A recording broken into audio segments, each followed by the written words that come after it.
Okay, see here, coming to heat engine, I already discussed this. Heat engine means which is going to convert chemical energy to thermal energy, and we already discussed about engine which is going to convert one form of energy to another form of energy. Okay, I already discussed this. I hope I am not I I can't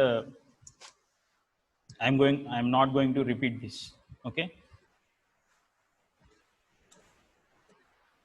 Okay, next coming to the introduction part for the IC engines, which is a first topic in our syllabus. Okay, I already discussed about the history, who invented and when invented, and several developments that are came with the time. As the time goes on, there are several developments, and knowledge on engines also increased for every participant. Sorry, for every engineer, and because of that several improvements have came throughout the world, and that helped the automobile to evolve. Okay, so already we have discussed this classification about external combustion and internal combustion.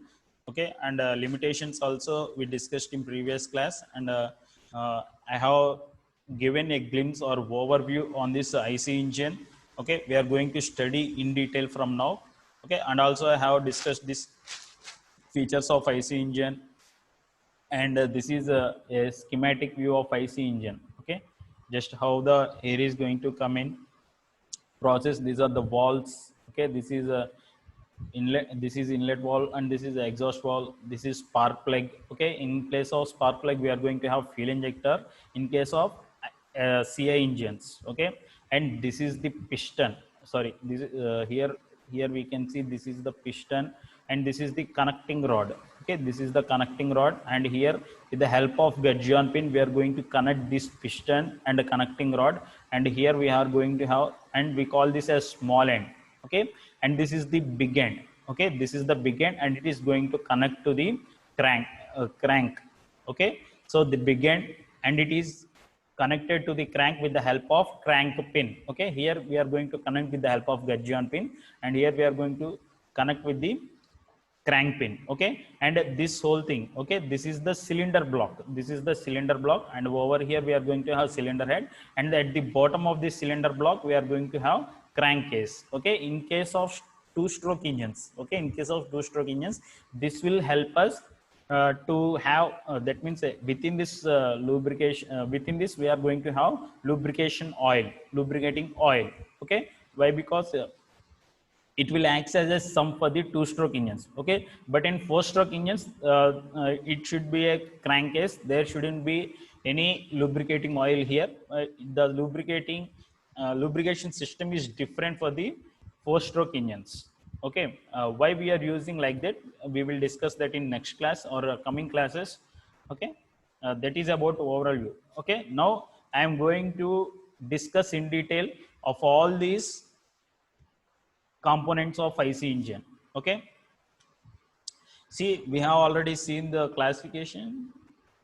Okay, first of all, heat engine. Again, I'm going through it. First of all, we are going to have heat engine. In that, the two main different classifications are IC engines and external combustion engines. IC means internal combustion. EC means external combustion. This we use in engines, automobiles mostly, and these external combustions we use for steam product.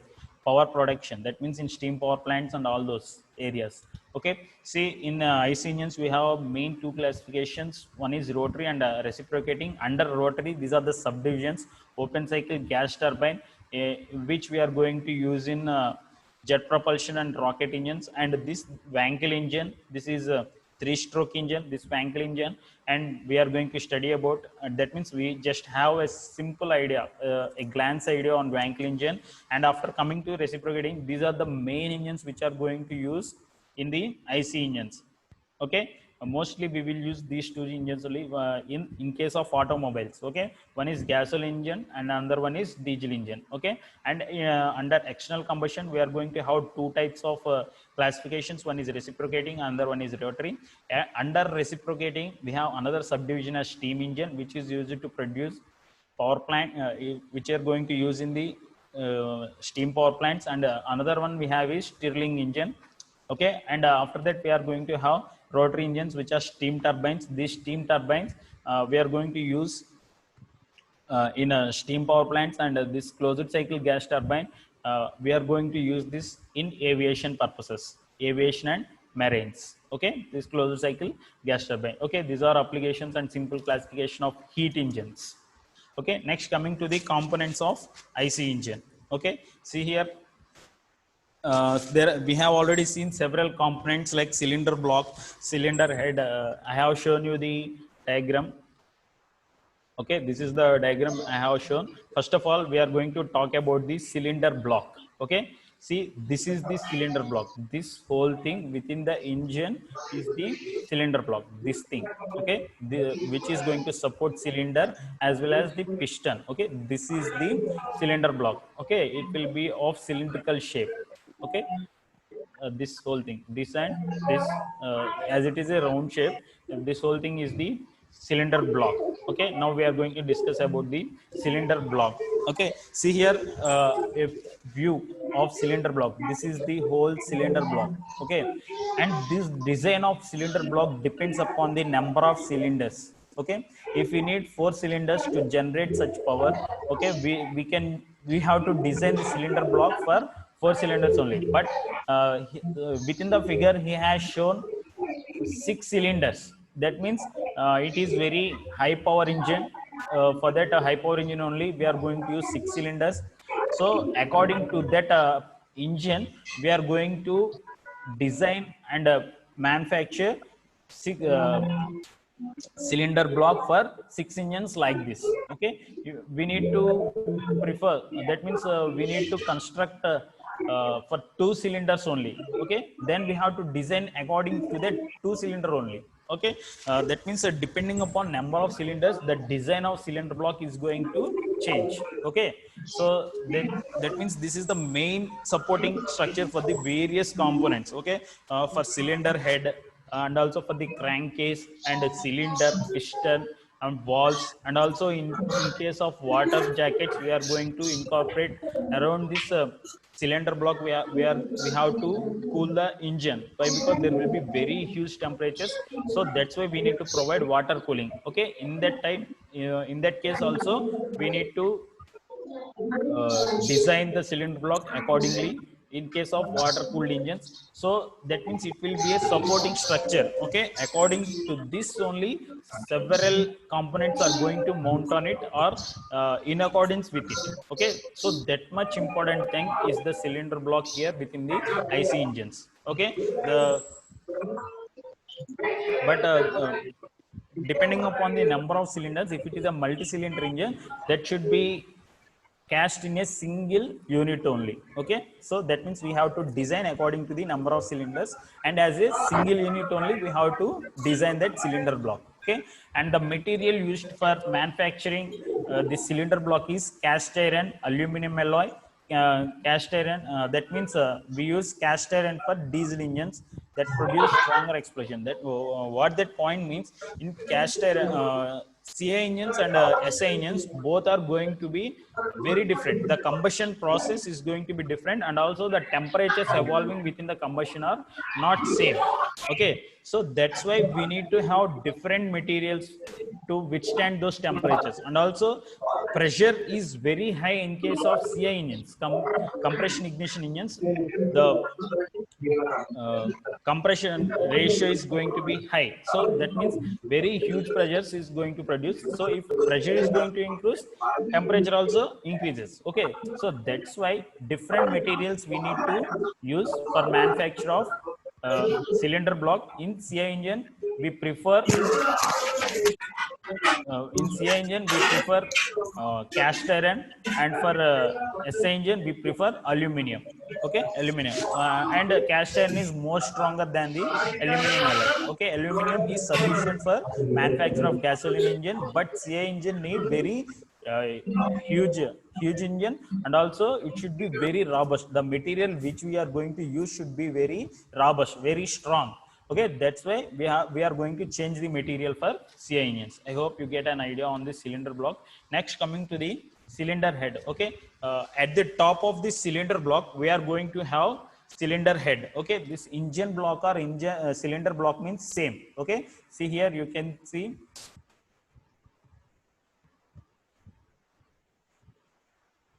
Wait a minute.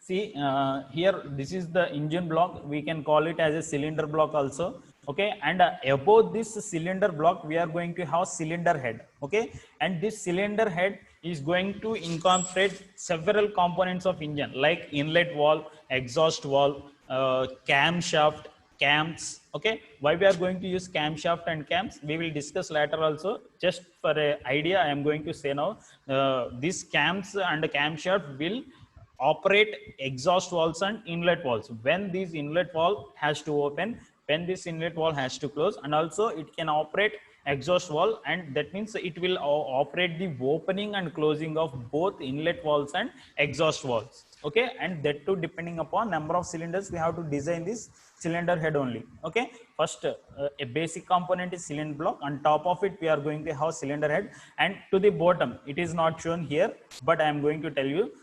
At the bottom, we are going to have crankcase. Okay, crankcase. Okay, and in between these two, engine block and cylinder head, we are going to have sorry, head jacket here, and this head jacket will help to provide a seal between these two. Okay, that means it will there will be vibrations. Okay, within the engine there will be vibrations. Okay, and so if there is no damping for that vibrations, that means these vibrations will travel to the cylinder head, and a cylinder block and cylinder head are made of different materials. Okay, so cylinder block is going to sustain those vibrations, but cylinder head can't sustain those. Okay, what are the materials used here?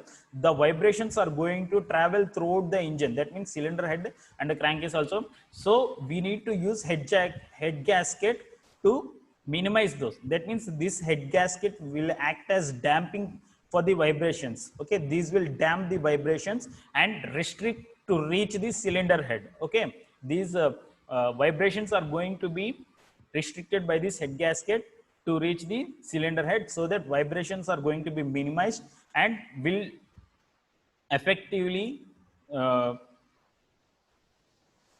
effectively provides vibration. Okay, so that means it is going to restrict those vibrations. Okay, we are going to use head Okay, sir. gasket, Okay. and also we are going to have water jackets. Okay, to support the water jackets in case of water cooling engine, we are in between, we are also going to have water jackets here.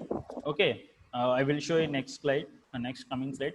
Okay, that is so here he used four cylinders. Okay, this is the inlet valve and exhaust valve. At the it is not sure, it is not clear here, but there will be a camshaft here. Okay, at another side of it. Okay, we are going to have camshaft here, and also cams will be there to operate this inlet valve and exhaust valves. Okay, to operate all this, there will be cam and camshaft along with the within the cylinder head only.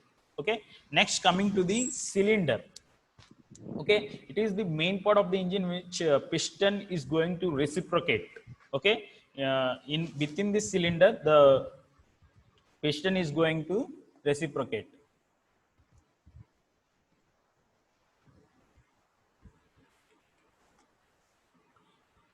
See here, this is the cylinder block, this is the cylinder head, and this is the inlet valve and exhaust valve, and this is the cylinder. See here, a small boundary layer you can see here, that is the cylinder.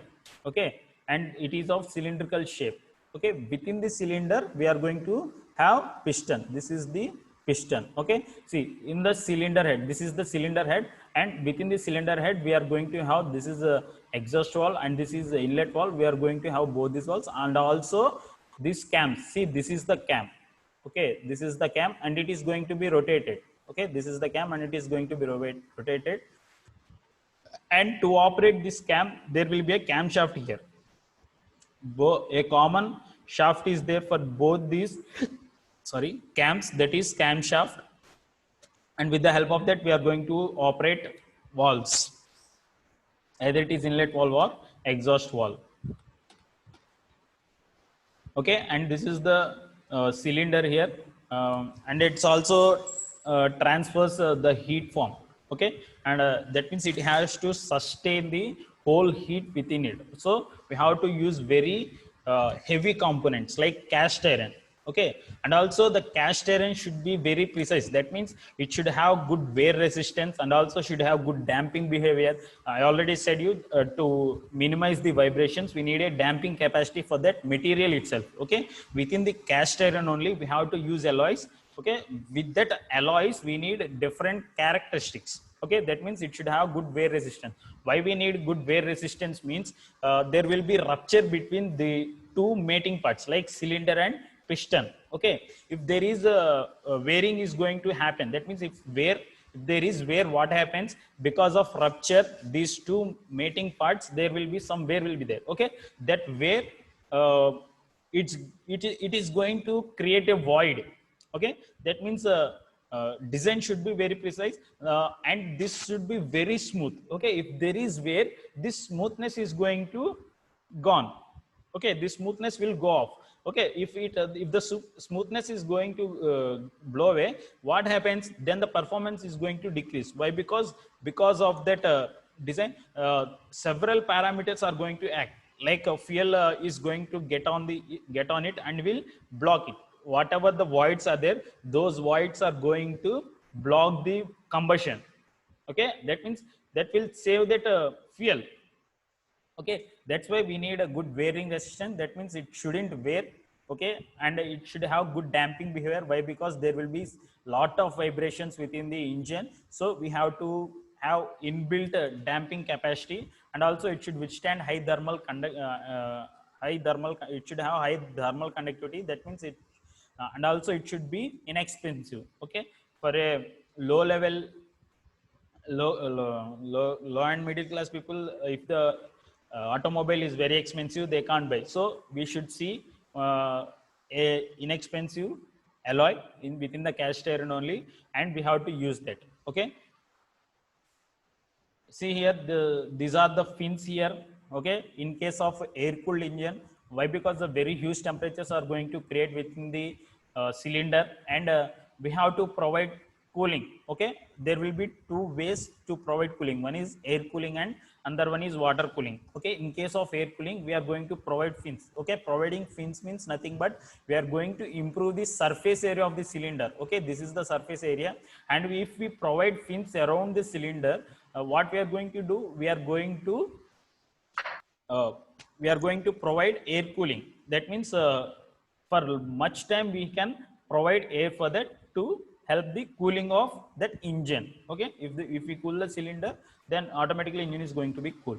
Okay, so those are the fins around the cylinder, and this is the cylinder which we are going to use in the IC engines. Okay, that is about all about cylinder. Next, coming to the piston. Okay, it is a cylindrical component fitted into the cylinder, forming the moving boundary of combustion chamber. That means we have already seen cylinder, and within this, inside this cylinder, we are going to have piston. Okay, and inside this cylinder, the piston is going to move, reciprocate to and fro. Okay, within this cylinder only there will be a piston, and this piston will move up and down. Okay, that is about piston.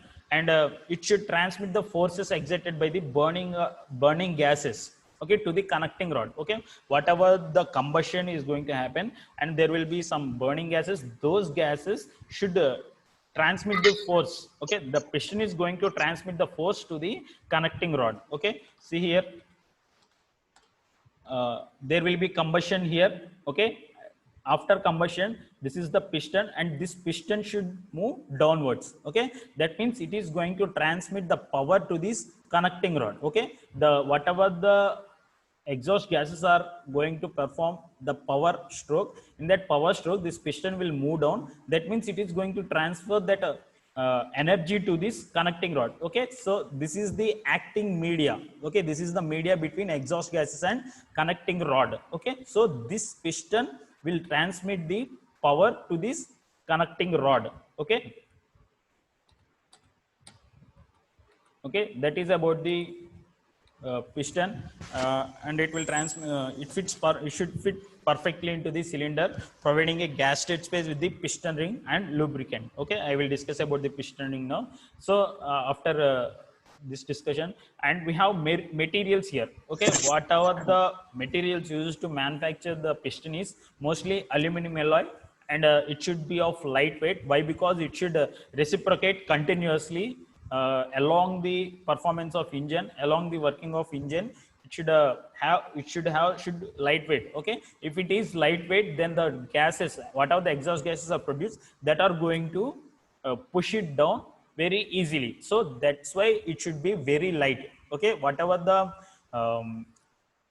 component we are going to use to manufacture piston, that should be very light. Okay, that property is going to have aluminum alloys. Okay, those alloys are going to be very lightweighted, so we prefer aluminum alloy. And also it should have good thermal conductivity. That means it should transfer heat to it shouldn't transfer heat to surrounding walls and all those. Okay, why? Because if it transfers the heat, okay, it can't the energy is not sufficient for the piston to move downwards. Okay, so it should be a thermal conductive material, and also it should have good tensile strength. Okay, so this is the overview schematic picture of this is one of the piston which we are going to use in an IC engine. Okay, this is another view of piston here, and this is the top part. Okay, where above this part we are going to have combustion. Okay, and here this is the provision for gudgeon pin. Okay, here we use gudgeon pin and to connect to the connecting rod. Okay, next coming to the piston rings, I already show here. See here, there will be several gaps here. Okay, these gaps will help us to provide place piston rings. Okay, so why we need to provide piston ring means there will be there will be contact between this piston and cylinder. Okay, why? Because these two are materials made of heavy components. Okay, because of rupture there will be wear. Okay, so to we should create the wall of this piston very smoothly. Okay, instead of that, what we are doing is we are going to provide piston rings around that which are very smooth to handle. Okay, so this will slide easily with the help of this piston rings. The contact surface is going to decrease between cylinder and this piston. At the same time, we need to restrict the combustion gases to reach the crankcase. Okay, at the bottom we have the crankcase. Okay, there may be chances of explosion if these gases reach the crankcase. Okay, so we need to seal all those gases which are producing there. That's why we are going to use the piston rings. Okay, first of all, to prevent the leakage of combustion gases, and also to provide the lubrication. Okay, for the to slide easily, to slide smoothly in between the piston and cylinder. The piston has to slide smoothly within the cylinder. We need to provide lubrication. For that lubrication purpose also, we are going to use these piston rings. If we use lubrication in between this piston and cylinder, it is going to move very smoothly. That means we are going, with the help of piston rings, we are going to decrease the contact surface between piston and cylinder. Okay, so that it can move easily. Why? Because the contact surface is going to decrease. If we decrease the contact surface, with this less contact surface, we can move the whole piston with the help of these piston rings. Okay, and the material used for this piston rings is cast iron steel alloys, and also the properties it should have high thermal conductivity and wear resistance. These shouldn't be wear easily. Okay, these are the provision for piston, and these are the piston rings. Okay, which are going to be incorporated in the gaps. Okay, within these gaps, these are going to be incorporated. Okay, next coming to the connecting rod, I already shown you connecting rod where it would be in the engine. See here, this is the connecting rod, this is the small end, and this is the big end. See, this is the connecting rod, and this end at this is the small end, and this is the big end. You can by seeing you can specify which is small end and which is big end, and this small end is connected to the piston. okay, and this big end is connected to the crank, okay. So this end we are calling it, we are connecting to the piston with the help of gudgeon pin, okay. This big end is connected to the crank with the help of crank pin, okay. At the crank side we are going to Voice have is not Voice is crank Sir, breaking, pin, voice sir. is not Voice is clear, sir. Not audible, Voice. sir. okay, okay, okay. Hello, is it now okay? voice is not audible. Hello, Okay, sir. is it okay now? Okay, Sir, voice is not clear, sir. Now also, Okay, sir. No. okay, okay, thank you. sir. Okay, at the small end we are going to connect it to the piston with the help of gudgeon pin, and at the big end we are going to connect to the crank with the help of crank pin, okay. See here, at the big end we are going to have crank, so we are going to use crank pin here. At the small end we are going to have piston, and with the help of gudgeon pin we are going to link connecting rod and piston, okay.